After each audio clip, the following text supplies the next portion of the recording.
Alright, we are solving for x for the equation 3x divided by 2x plus 2 is equal to 7x divided by 3x plus 3 minus 5 divided by 4x minus 4. Firstly, we're going to work on the right-hand side, and we are going to combine these two fractions. The way we'll do this is that, firstly, we'll set this as 7x, and I'll take this step by step, that way you can follow me. We can factor this bottom part to x plus 1, so 3x plus 1, and then that's minus 5, 4x minus 1. We'll leave this part, so this part just goes down. Okay. Now we're going to multiply everything by the common denominator. So we'll multiply this by 4, 7x, x minus 1. And on the right, we'll multiply it by 3, x plus 1. So 3, 5, and x plus 1. On the bottom, we'll have the product of our of the denominators as 12 x plus 1, x minus 1. Now we'll combine these. 4 times 7x is 28x times x is 28x squared.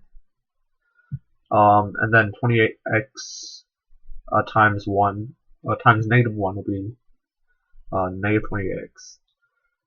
This one will apply to everything within this bracket. 3 times 5 is 15, 15x minus 15x, and then minus 15.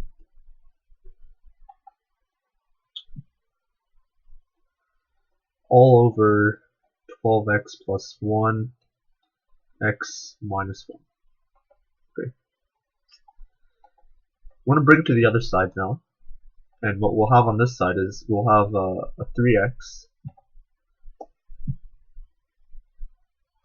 and 2x plus 2. And this is equal to 0.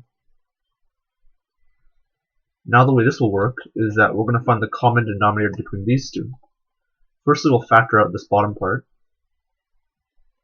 3, 2 bracket x plus 1 minus 28x squared minus 28x minus 15x minus 15.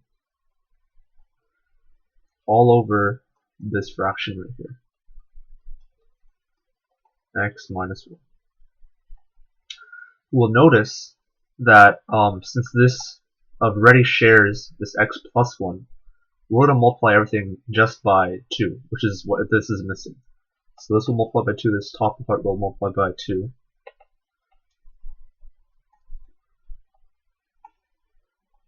And this will give us this product that we'll put down below. It'll be 56x squared minus 56x minus 30x minus 30. All over 24x plus 1, x minus 1. But on this side, we'll multiply everything by 12 and x minus 1. Cool. Hold on. Yeah, okay.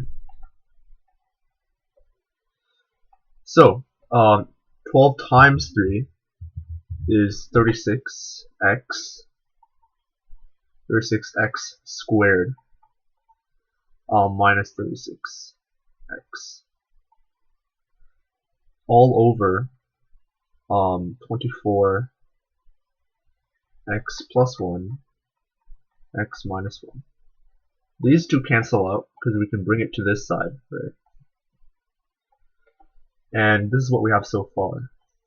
I'm going to bring this to one side so I have more space, and then we'll continue the question. But we're almost done here. So once we have this, right, it's very easy to combine like terms at this point. We'll be left with 36, let me change the font size. We'll be left with 36x squared minus 36x. This negative applies to everything within here. So we'll have minus 56x squared plus 56x plus 30x plus 30 is all equal to 0.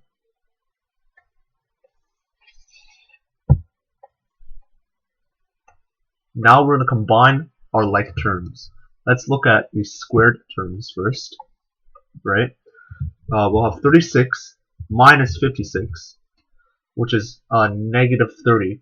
We'll immediately factor out this negative. Sorry, that was an accident. This is not negative 30. This is negative 20. There we go. Okay, negative 20x squared. Now we'll look at our x terms, and we have three of them. Negative 36 plus 56 plus 30 will give us 50. Positive 50x, so this will become negative 50x, because we factored out the negative over here. And then lastly, we just have this 30 right here. This is our c term, and we'll also bring it down. So this will be negative 30 is equal to x. We'll cancel out the negative, because we can bring it over to this side, and we'll be left with 20x squared minus 50x minus 30. And we can immediately factor out a 10 from it. And so the product on the inside will instead be 2x. I'll rewrite this actually to make it a lot more simpler. 2x squared minus 5x minus 3 is equal to 0. That cancels out. We're almost done here. You'll notice that now we have a very simple equation that we can work with and factor out. And we'll find the factors for this. We have 1 and 2, and then 1 and 3. I'll put this on top as well. And we're going to find a number that can cross and add up to negative 5. We have a negative term here, so one of these values has to be negative. And we'll notice that 2 times negative 3, negative 6, plus 1 is equal to negative 5. So the answer right here, for the factored form, will be x minus 3, and 2x plus 1 is equal to 0. Now we can solve for x by setting both equations equal to 0. X will equal to 3 or negative 1/2. We scroll up. The only restrictions that we did have were x cannot equal to plus or minus 1. Since our answers here do not match this restriction, both of these are valid answers. So our final solution to this problem is x is equal to 3 or negative 1/2. That's the solution to this problem right here, and I hope you enjoyed the video.